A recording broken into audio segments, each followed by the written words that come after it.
If we were to move to Mexico in 2025, we'd do these 5 things. Stay tuned to find out what they are.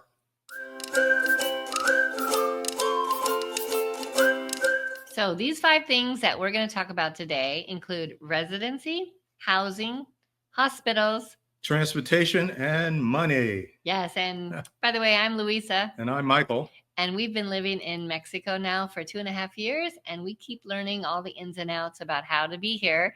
So we are happy to share those with you. So let's get on it. The first thing, residency. Why do people talk about residency? Because you can come here as a tourist, which most people do when they come on vacation, right? How many days do you usually get? Up to 180 days, but we have heard stories that immigration officers can give you 30 days, 180. So it's real stressful if you want to be a resident here and you're running to the border. Right, because after 180 days, you have to leave. Absolutely. And like you said, we've heard of people who only get 60 days or 90 days, and they get a stamp in their passport, and once it's there, you can't change it. So if you had planned to come down and say, maybe stay 4 or 5 months, look around, but you only got 90 days, you got to go back. Yeah. So we recommend checking into residency, and those qualifications or requirements change every year. So they've just changed in 2025 in January. Mm-hmm. So check with your Google or your experts out there who know all the numbers. We don't certainly know the numbers. Right. But we'll tell you what happened to us. We decided to go with residency. And the first thing we did was? We used that famous search engine Google to find consulates in the United States. Mexican consulates in the United States. That's right. Mexican consulates outside of Mexico is where you start. And we were living in an RV, traveling around. We were traveling. So we could have started anywhere. And we thought first we'll go to San Diego because we were familiar with San Diego. However, we weren't residents of California anymore. So they said no. So then we have family that live in Texas. So I emailed the consulate in San Antonio, and they responded and gave me all of the requirements that we would need to produce. Very detailed requirements. There were a lot. And after about 100 pages of documentation to send to them, we got our appointment. And they only at that time saw people 1 day a month. So we had to plan ahead. So don't plan on doing this really quickly. It takes some time, but you start off in the Mexican consulate outside of Mexico. And it does take a little while. Right. So that's what we would still do if we were to come to Mexico in 2025. Second thing on the list, housing. We would do some things a little differently here. We sure would. Yeah, when we came, we were here on a tourist visa. We absolutely fell in love with Puerto Vallarta. Yes. And after a week or so, we said, maybe we should look into finding a place to live here.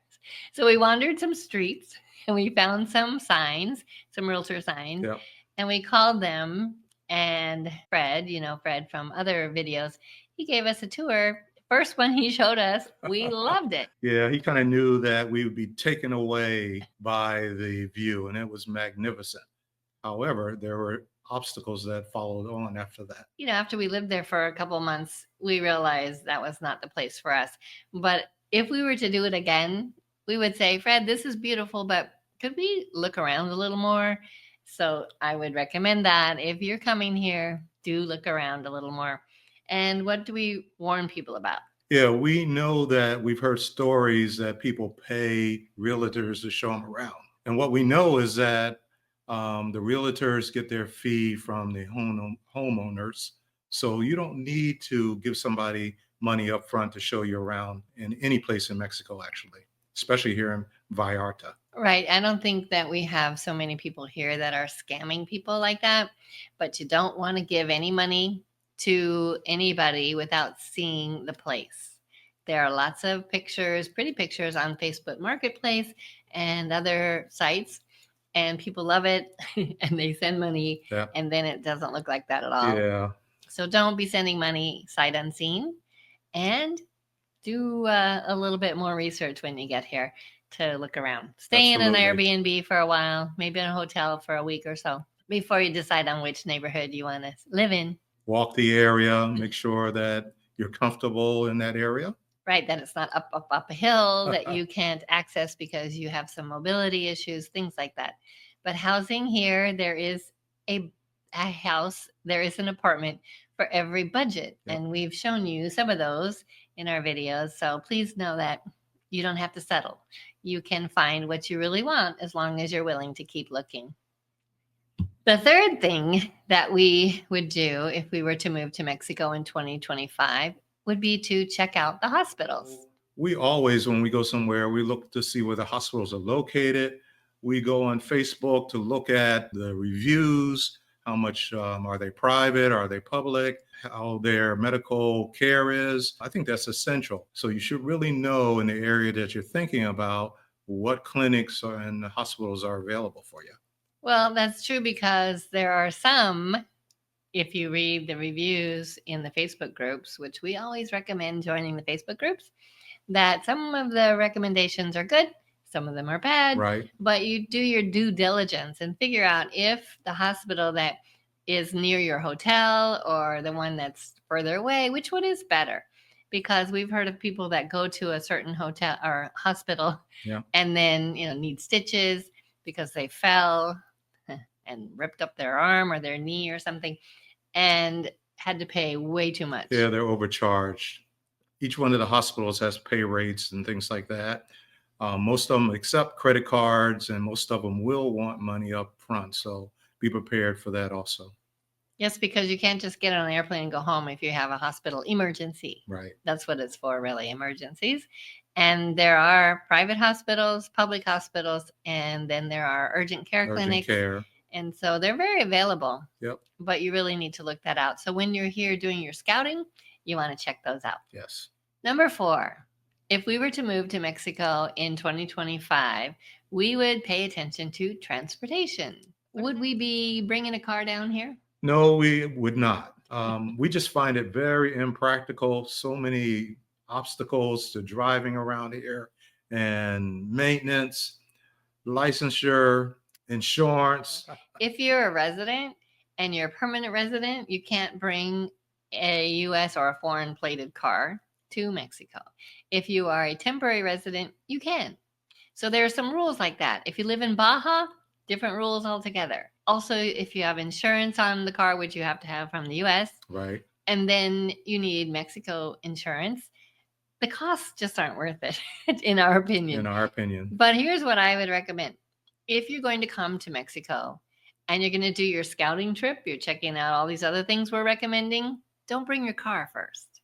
Just walk everywhere or take Uber or take the bus. But then you can decide later, oh, I really want my car. I'm going to bring it down. For us, Uber is the way to go when we have to go longer distances. The prices here are phenomenal. We average an Uber ride $5 to $6.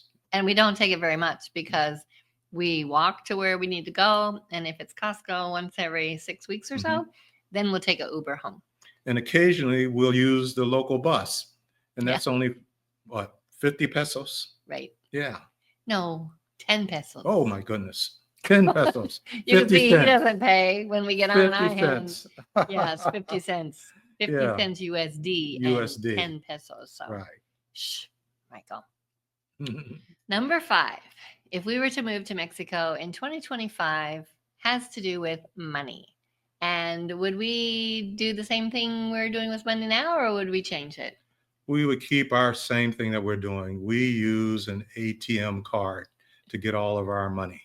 That's right. And we don't need very much because things in Mexico are a lot less expensive than we found in the U.S.